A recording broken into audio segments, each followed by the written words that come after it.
Hey, how's it going? I'm Cody with Hero. Welcome to the Hero Journey podcast. Our mission at Hero is to create heroes who transform themselves to go on and transform the world. So we're all about living intentional lives and bringing people into our program to talk about that and how we can lift one another, how we can help people, make tiny changes, remarkable results over time. And I'm just honored to have a dear friend here via Zoom with me today, Dr. Lamees Khorshid. And I met Lamees in Fiji at a Tony Robbins event, and since then I've just, been so grateful for our friendship. And we were lucky enough to have her come up to Utah. She works all over the world, really, the nation, and but is based in California. And she came up to Utah to come speak to all of our heroes, and it was pretty epic. But just by way of intro, Lamees is an international speaker and coach. She's given presentations to Fortune 500 companies, top hospitals, and various organizations. She speaks on happiness, peak performance, health, stress management, and relationships. She's also an author of the best-selling book, I Want to Be Happy. So she received her doctorate in both clinical and health psychology, bachelor's degree in corporate communications, and board certifications in biofeedback, neurofeedback, and medical hypnosis. She completed her health psychology postdoctoral residency at the Cleveland Clinic, obviously a world leader in medical excellence. So I am really excited to talk to you today. Welcome. Yeah, thank you so much, Cody, and a mutual honor with all the great things you're doing in the world and in leading the Hero team. So really honored to be here. It's a privilege. Thank you. Yes, absolutely. So with our Hero Journey, we covered 10 different topics over 2 years. And the format is usually about 8 to 10 weeks. We have guest speakers. We read books. When we did mental health, we read The Untethered Soul, which I could spend an hour here just talking to you about what people learned from that book. It was beautiful. Thank you for that recommendation. Yeah. We do, TED Talks. We do some assignments, journaling, a lot of mindful work. And I can tell you, though, that you are the total favorite of all the guests that we've had so far. Reese is over there. He's like bobbing his head. He's like, yeah, for sure. You were the favorite, and you just really blew everybody away with your wisdom. Thank you. Yeah, so it was like, please bring her back. I'm like, we will. She could talk on probably all these topics. So I just wanted to say thank you again for coming out and talking to the teams. Yeah, I was so rad. Thank you. It was so awesome to see the energy in the room and what you've created, and just a hunger of everyone in the room to grow themselves. It was awesome. Yeah. It is really special. We did this super deep dive in relationship and the topic of intimacy. So emotional intimacy, spiritual intimacy, physical intimacy, and just how we can become closer together. And so we did this full reflection of 2023, all of our goals and our family and our just things that we laid out. And then we built 2024, and each day for about 3 or 4 hours in the morning after breakfast, we were just super intentional. We had agendas to talk about our relationship, talk about the kids, the family, travel, finance, spirituality, how we're just evolving, It was awesome. It was like, it's the first time we've been away from baby Grace. And so to get that quality time with Chelsea was so nice. Yeah, that's so beautiful. And I love it. Like visions. It's like Fiji back in Mexico now, and just mapping out how to build closeness. Yeah. My partner and I do that too, because it's like I know you're super busy. I'm super busy. And if we don't carve out time to do, we'll literally play Uno and just talk about our relationship or what we want to accomplish in the next month. And even more so, what's on our hearts, and if we don't do that, it does not happen. There's always something else coming up. We blocked Sunday night to do all planning. And then the first Saturday of the month, we'll do the reflection on the prior month. So just kind of like a sync, and yeah, it's good. Oh, I love that. Yeah, it's on the books already. Yes. That's a good one for my couples. I'm going to recommend that. Maybe pick a regular, because I always ask them to touch base and do check-ins on how they're doing, like as a couple within like different layers of partnership. But it's cool to have like a set delegated day, like regardless, we're going to cover this. Yeah. In working to build like closer intimacy, right? There's like these two huge takeaways that I do daily. One of them I did before, and it's what can I pray about for you today? Like, I think that brings me really close to my wife, right? And I can know what's on her mind. And then the other one, which I haven't done though, is how can I support you today? So I have these reminders in my phone, and I'm not always 100%. I'm human, but I'm pretty consistent. And so I'll text her every day, like, what can I pray about for you today?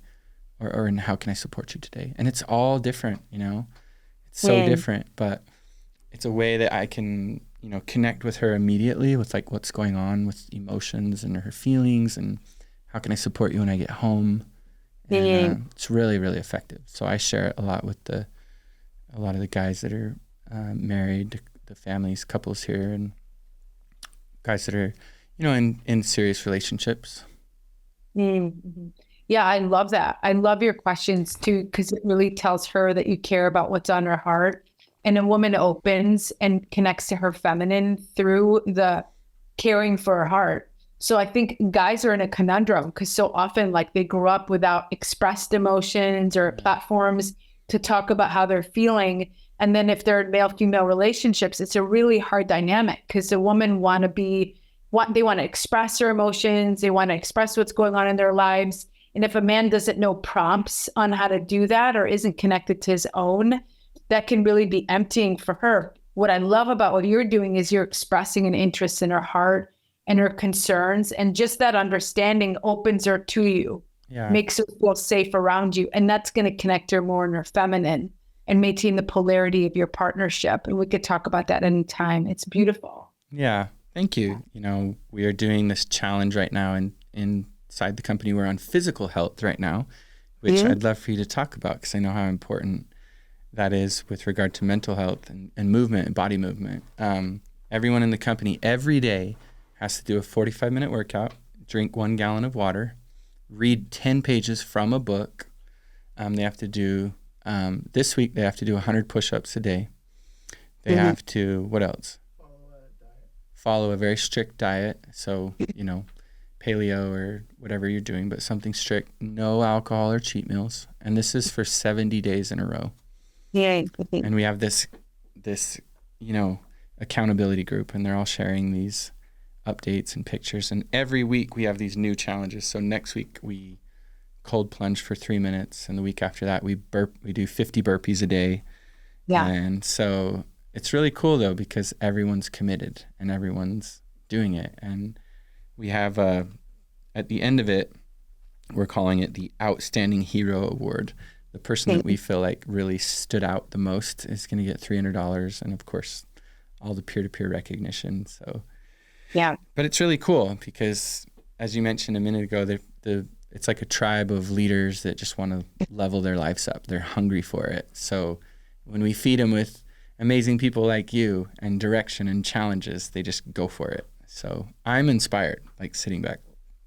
Yeah, that's so awesome, especially in entrepreneurship, Cody, because what you're getting is people that do things in that cohesive way. There's collaboration, there's healthy competition. So that not only helps bonding for the staff, but it also poses that they face challenging things. So you're mixing it up. So it's got that element of novelty for the team. And then it's got a collaborative component because you're in this together, and it's got healthy competition too. So it's a non-threat for them. So I just love that because not only does it make your staff just a lot more clear from a mental perspective and mentally healthy because you've got the components of that around physical activity, clean eating, not perfectly, but most times, and then trying to follow something that's more difficult for them because it's got that challenge and happiness component linked to overcoming challenge. On all those levels, you've woven in that feeling good opportunity for your team and an opportunity for them to get closer together. And that peer recognition, because really just the efforting in itself and doing something hard and overcoming, all of that, recognizing each other. There's so many components of well-being you wove into that. So yeah, I love that for your staff. Thank you. Yeah, Yeah, we're on day 2, and it's really exciting. It's a lot of fun to see people. All the bathroom breaks are hilarious because everyone's drinking a gallon of water, but to see people just drop and do push-ups in the office, and it's really funny. Yeah, I love it. Wow. And you know, even though people might not have deemed that as work related in the past, we know for decades around corporate communication and industrial organizational psychology that anything you do that relates to the person at work also gives dividends back on how they're working for you, because they feel cared for as a human being. And they're not just an employee, but they're someone that you care about growing and giving to. So that, I think that's a home run for you as in terms of running this hero organization. Yeah. And it just, embodies our mission to create heroes. And part of that is this stuff's going to be really hard. I told them this module of any module that we have is really going to teach you discipline. You're going to learn a lot about yourself. And when you're done, well, the cool thing is you're not alone. So we're all doing it together. There's, you're not alone.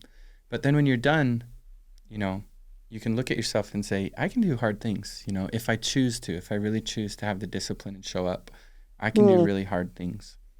Yeah. So love that. It's had a great effect on the team so far. So yeah, you might love knowing that the number one predictor of behavioral success when you implement change is social support and accountability. And it's such a missed opportunity for most organizations when they're not incorporating things like this, where you show up around the same people on a regular basis. What a great opportunity to get them to change certain behaviors that give you back in mental acuity and energy in the workplace. So I love that you're doing that, having them do that together where they're more likely to succeed. Oh my gosh, you know what? I just realized I was introduced, and maybe you knew about Dr. Mark Hyman before Fiji. Yeah. I didn't know about him before Fiji. So you remember how we were introduced to Dr. Hyman and I guess his book at the time, and we learned everything. We were fasting and eating oil and pineapple. And anyway, so we're reading right now. The focus is the physical body, but the book that we're reading is his book, Food, What the F Do I Eat, right? Yeah. And it's just everything about nutrition. So it's twofold: what we're putting into our body and being mindful of all of the things that we can't pronounce in the ingredients list that's not natural, and GMOs and, food dye and cornstarch and all this bad stuff, versus just eating natural, and how it can help us. So what we're putting in our body, and then the challenge of exercising externally outside of our body. So everybody's reading this book, 10 pages a day. And it made me think, you had this amazing slide deck when you were here, but we only got to maybe half of it. We didn't have time to talk on exercise, food, and fuel, your section. Being that we're in the physical health module, how do you see those affecting mental health? And maybe do you have any tips or insight for the team while we're working through this module? Yeah, so many. Yeah, absolutely. So let's talk about physical fitness, physical health. There are studies that show that 5 times of cardiovascular activity at about 30 minutes a day is equally or more effective for anxiety or depression management for mild to moderate cases. So even if you didn't, so exercise is actually your happy pill. And the studies to support, you can either take an antidepressant or an anti-anxiety agent, or work out 5 days a week with better outcome with the physical activity than the medicine without the side effects. So first, you want to know it's your happy pill. And we're talking 5 times a week, 30 minutes cardiovascular. So you don't have to run a race. You might power walk, you might swim, you might cycle.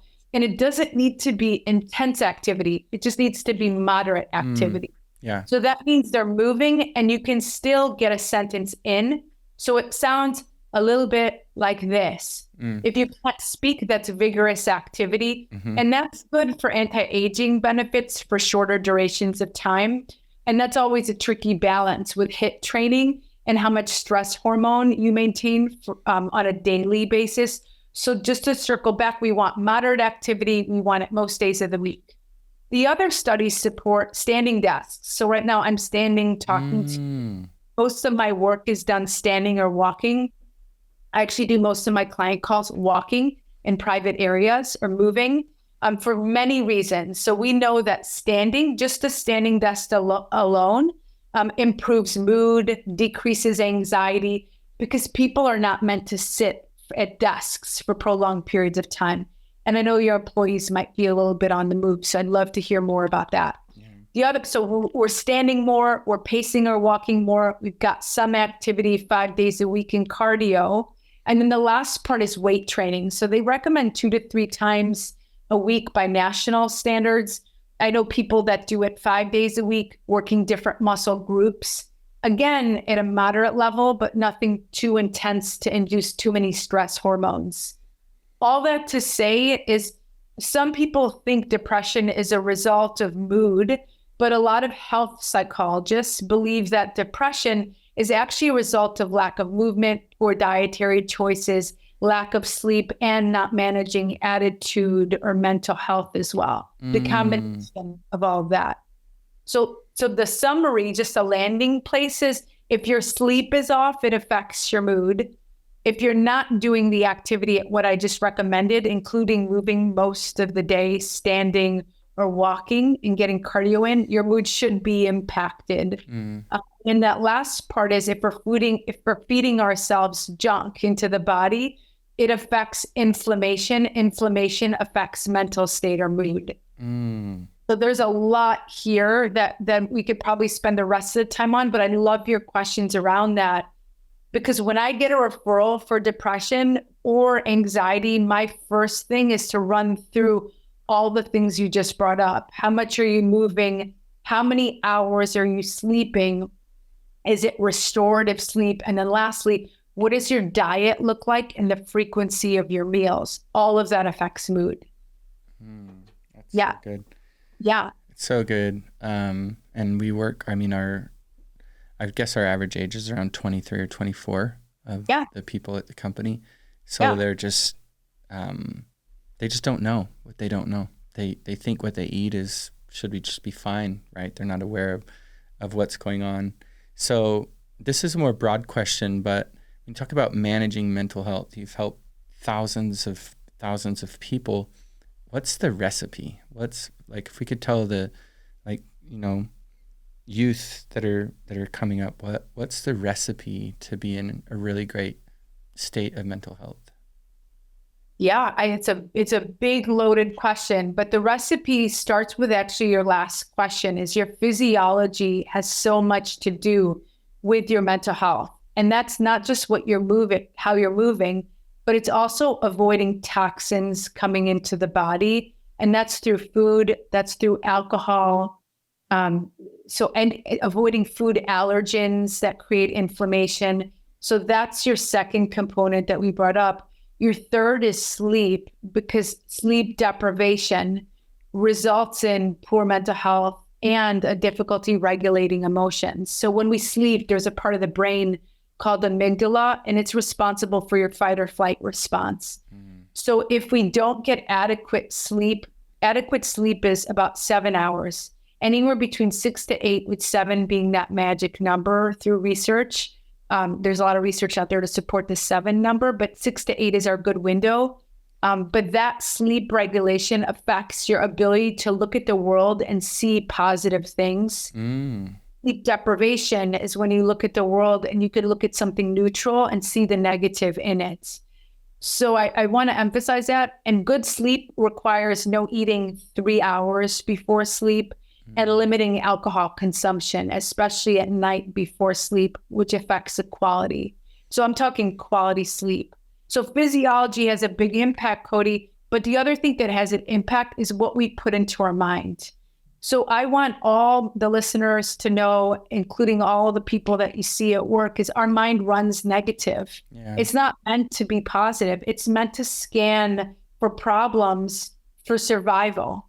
And it's a primal brain we're talking about. But the good news is with neuroplasticity, we can actually train the brain to look for what's good. So a big part of mental health is what we're feeding our thoughts. Are we scanning for what I'm grateful for, what's good in my environment, what went well for me?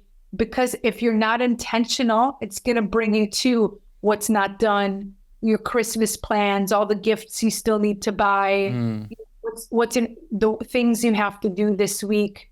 Mm-hmm. So just to understand, the mind is constantly pulling you out of the present moment, but peace and fulfillment are actually in inspirational things, grateful things, and presence. So mind training and physical training are the recipe to proper mental health. And lastly, you want to know there's two biggest bangs on your well-being and happiness. It's the type of relationships we keep, Cody, which I know you know well. And the second is doing nice things for other people, pro-social behavior. Every time. Yeah. Yes, service. Exactly. Those are your bonuses for mental health and essentials. Yeah. That's gold. That is so good. Thank you. What about, I know you have just a variety of, of folks that you work with. What is your view on social media with youth and how challenging that is for some of them? Because I know some of the youth that work at Hero that we're with are just on their phones for hours and hours, right? And I think they're mindful that it can be damaging, but they might not know how to maybe look at a better way of being aware of that or stopping that or slowing it down. Or what would you suggest around that? Yeah, it's a really good question, because social media, just like other things that can be addictive because they produce dopamine in the brain. So anticipation and reward. Mm-hmm. So anything that produces, I don't know what I'm going to see, what are people doing, and then looking at it. And then we have mirror neurons. So when I know you're doing something or I see an image of you doing something, it might make me feel a certain way.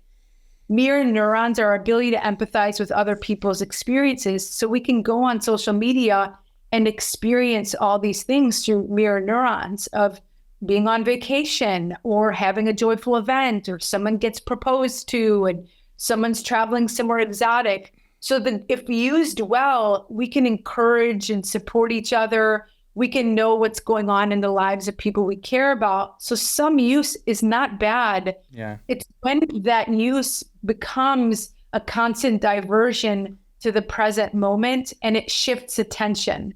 And that constant shifting of attention back and forth can create mental chaos. We lose focus in those states. Yeah. And it impacts negatively mental well-being. And the last thing I want to share about social media is when you use it, it creates desire for social comparison or not feeling like you're enough or someone else is doing more than you.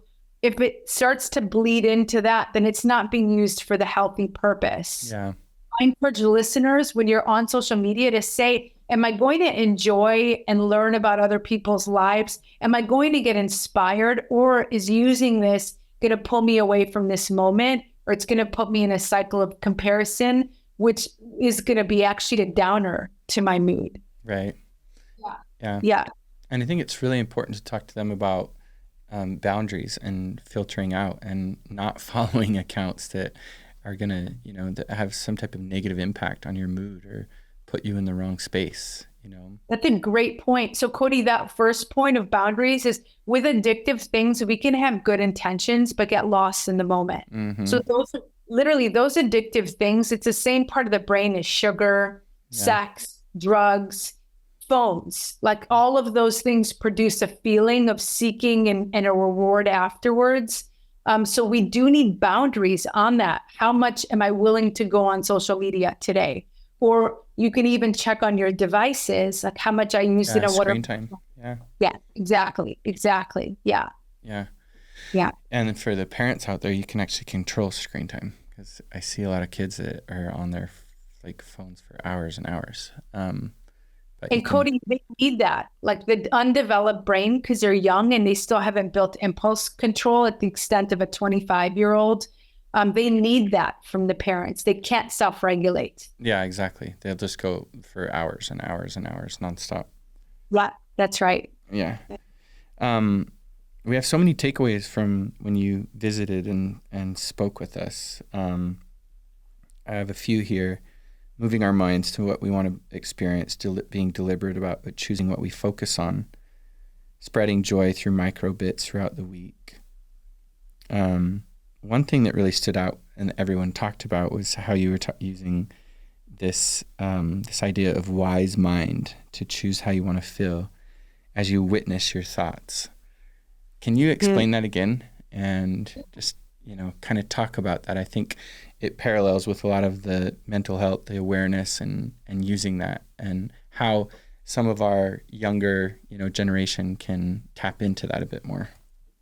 Oh, absolutely. And I'm so glad you brought that up because it's such a big foundation for staying mentally healthy.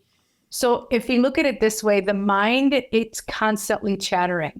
And it chatters in all sorts of different directions. What I like, what I'm annoyed with, what I'm upset about, what I'm angry with. So it just spitfires thoughts nonstop. It's basically like an infomercial playing all night.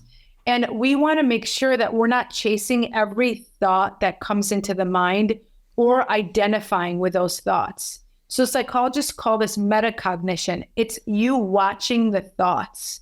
It's the awareness of the thoughts. And what we want to do is not take all the thoughts so seriously. So for example, a client might tell me, I can't believe I got so angry, or I had this response to my neighbor who pissed me off. So they might identify with the reaction or the automatic thought. And my job is to say, that's actually a thought. So let's first detach from that is my thought. Instead is a thought and a feeling of anger. And let's look at what is the narrative of what just happened to you. What's the story behind what just happened that has nothing to do with me as a person, but has to do with the story I assigned to what I got upset about.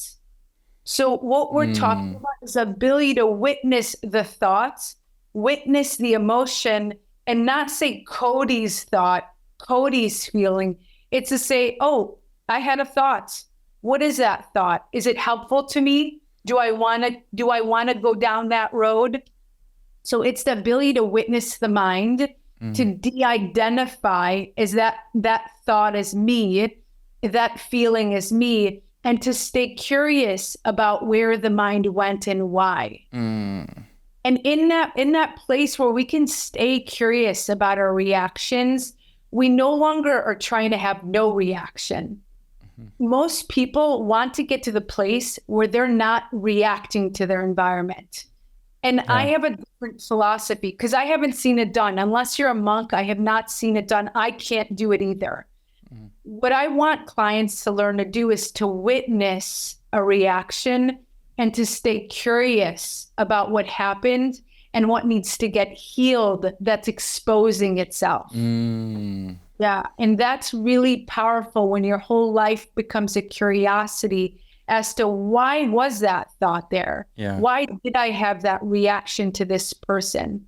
And there's more to come, but I want to see what shows up for you and any questions about that. Yeah. And what's on the other side of this thought? Just give it some time. What's on the other side of this?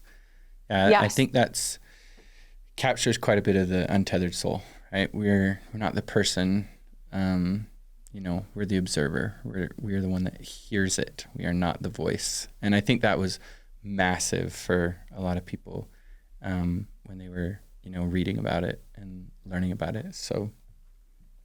Yeah. And I love that you bring that up because most people in identifying with their thoughts, Cody, have shame about the thought that popped up in their mind. But these thoughts, they can come from a TV show you watched 5 years ago. They could come from a teacher that was mean to you or something a parent said in a place where they weren't conscious and said something out of anger. And yet they all go into this mind population. Our job is to sift through what thoughts are helpful to me and to keep getting curious when we're activated or upset by someone or something. And the key here, Cody, so just bear with me for a second, because the other side is total fulfillment, is when you cannot hold the environment or anyone responsible for your reaction. The reaction is more about what needs to be seen by me. What do I need to be able to soothe myself in when I'm having an experience? So if you and I got into any tiff, my first question for myself would be, what happened for you? For myself. And what are my stories about myself? What are my stories about you? And to free you from that experience and to be kind to the thing that happened for me. That's the pattern that creates fulfillment. It takes so much time, though, to get to that level of maturity of like awareness, right? In relationships with people and, you know, working with them. One of the things that we talk about with, you know, our team and younger adults is being intentional. And I think it's hard for them to understand that, like to capture that, because they feel kind of very, you know, reactive to what's around them. And it's hard for them to slow down. It's hard for them to think. It's hard for them to plan. And how do you think that, you know, youth can be more intentional with what they're doing? It's a really beautiful question. Two parts of it. One would be meditation practices, and the other would be mindfulness. So I want to explain both because they're often misunderstood. The first one, meditation skills. And let me tell you a little bit first about the muscle you were describing in the brain. That's the ability to be able to manage impulse. And being able to manage impulse is regulated through brain activity. So we all actually have different impulse control levels. So your ability to manage impulses is going to be different than the neighbor's, different than mine. And that muscle gets developed through meditation practice. So the ability to be still, to close your eyes, it's not meant for you to relax. There's a joke in the meditation community. If you're relaxing when you first start meditating, you're probably not doing it right. The goal of meditation is to watch the mind wander and to bring it back to a present focal place. So bringing it back to your breath or any of your five senses. And every time your mind wanders and you invite it back to sound, it wanders, you invite it back to breath. It wanders, you invite it back to body. When you do that, you're building reps. And those reps are literally little muscles in the brain. It's the part of the brain that manages impulse. And the more reps you have in presence, the more you can start to watch an impulse and say, I'm not going to choose that. Or you can watch an impulse to yell at your colleague and say, wow, I'm really angry right now. I'm feeling angry. Yeah, so that slowing down comes from building that muscle. Another way that muscle is developed is through mindfulness. There are principles around mindfulness, around not judging and around acceptance and patience. But I'm actually talking about something different. I'm talking about the act, the verb of mindfulness. And it looks like this. Right now on this podcast, nothing else exists except this talk. If the mind wanders, you come back here. You might want, and you probably are doing it naturally on this talk because we're so absorbed in the connect. But every time you do that throughout the day, I'm washing the dishes, I'm only doing that. I'm driving my car, my mind wanders, I come back to what's here on this street, what's on this tree, what's on the car in front of me. So you're training the brain to come back. And as you do that over and over again, your ability to fully be absorbed in the task and to slow down impulses so you can think first grows through those two skills. Yeah, it's incredible the level of absorption you can develop through brief meditations and mindfulness throughout the day.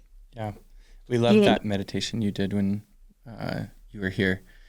And we just had our leadership retreat, and I took our leaders through Vishen's 6-phase meditation. I actually really like that one because my brain, I mean, I can be still and kind of come back to the moment, but I actually really like to think about, you know, gratitude or my vision of my perfect future, vision of what a great day looks like, sending out love and joy and radiating love and joy, or moving through any level of forgiveness. because my mind's just really busy. But I've liked that. The challenge that I see is even if I say, hey, you should try it, like slow down, just breathe. It's like, there's exercising the body. This is exercising the mind and being more mindful. It's just really hard to see people take the discipline to do it, Yeah, because it doesn't work from that level. I'm so glad you brought that up, because the desire to slow down, you can express that, encourage your employees to do that. But without the skills developing so the brain naturally starts to slow down, it's going to fall on well-intent but deaf ears. Yeah. And if you ask most people what you just described, Cody, especially really intelligent people will tell you, my brain never shuts off. Yeah. And those are actually the people that need meditation the most. And they're just a little bit different than Vishen's or anyone else's visualization technique. I want to explain that for a brief minute. When we're listening to something, our brain is working. It goes into beta brain activity. So it's actually trying to take in information and think. Now, if it's hypnotic, if there is something you're imagining, it goes into theta brain state. And theta brain state is a dreamlike state. And that's the best place to do imagining what you want to become, imagining what you want to feel, because that gets encoded in a level like it's already happened. Mm-hmm. An example of this is like you had a dream. It's so vivid, you feel like it's happened. Mm-hmm. That's a theta brain state that guided meditators induce in you. If you're thinking, if the guidance is asking you to think about something, you'll flip into beta. Meditation is an alpha brain state. It's awake and centered. So that alpha brain state helps you with what you're describing, which is the ability to choose which thoughts and to not be dragged into an impulse. That happens in the hardest way. And in the simplest way.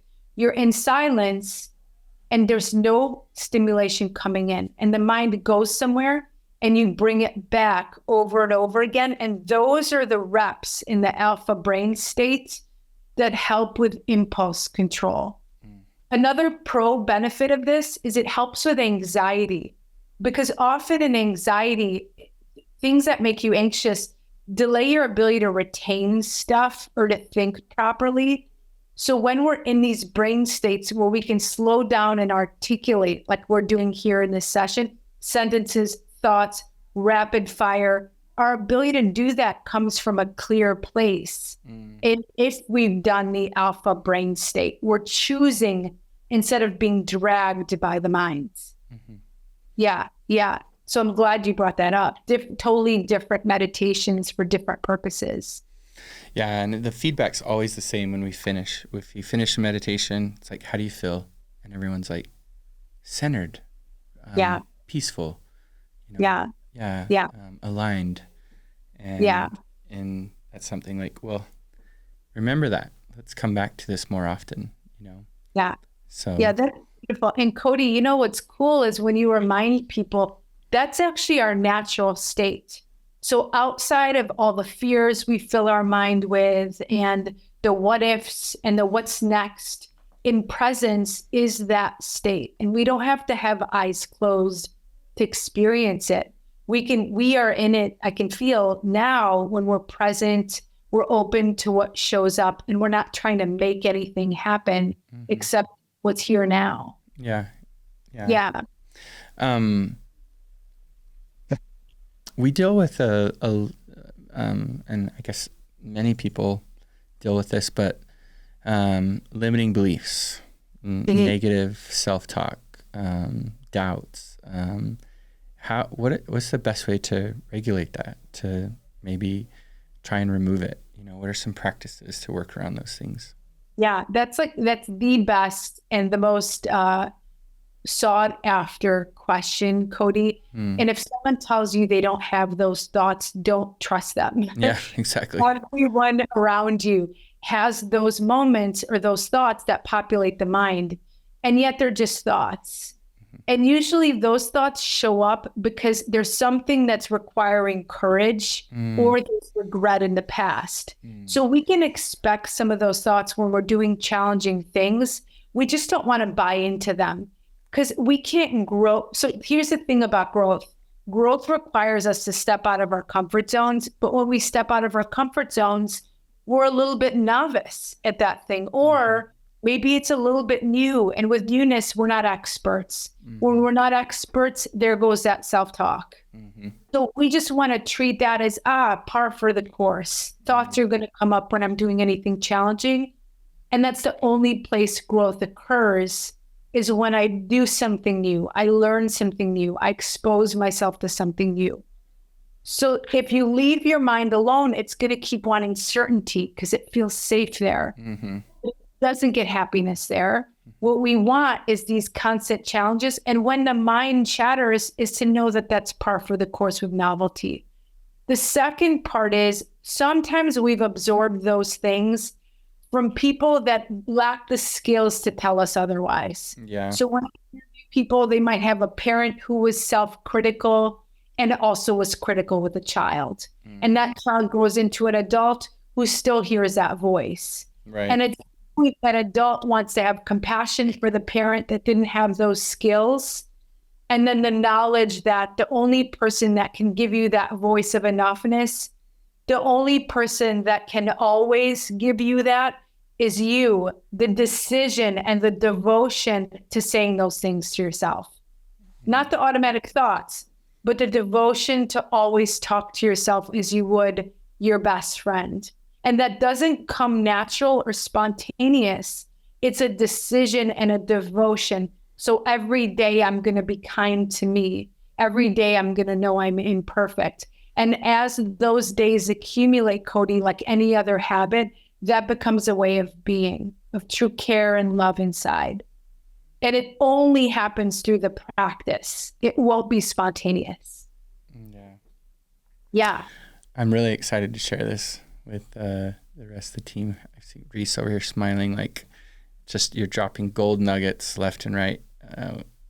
Thank you so much for your time. Thank you for coming out, and I hope we can have you back again soon. You'll have to keep me posted when you travel to Salt Lake. Yeah, I absolutely will. And you'll hear from me in the next couple weeks, and we'll just touch base. But It's been a pleasure. It's been a pleasure being there for all of you, and I'm always a phone call or a text away. Yeah, thank you so much. Thank you for coming on the Hero Journey podcast and sharing your wisdom, really. It's so helpful. I know our team's going to love it because everyone, ever since you left, is like, please bring her back. I'm like, I will work on it. We will. We're going to do a podcast soon. So thank you for sharing. And always so good to see you. And I look forward to catching up with you soon. And happy holidays. Happy holidays to you, Cody. And it's really an honor to know that someone cares so much for their team and is devoted to bringing them the skills of fulfillment and well-being. It's such an honor to know there are entrepreneurs like you who are devoted to that work. It's a way to work. Yeah, it's life. It's the best work, if we can change one life or help them or see a different perspective or introduce them to a new tool, resource, just something. Yeah. I mean, this conversation could change someone's life, truly. And you hear people say that, actually. They're like, I heard a podcast or I heard a conversation. And it's those moments where it's aha, or the light goes off. So just never know when it's going to happen. So thank you for what you're doing too. I mean, you love, that contribution and love and giving back that way. So I really appreciate that about you. Yeah, my pleasure. Yeah. So I find that it is the way to well-being. Yeah, is to be in constant service. So thank you for letting me be in service today, and much love to you and the team, and always just a phone call away. Awesome. Thank you so much. Enjoy the holidays. I'll talk to you soon. Thank you. Okay. Bye-bye.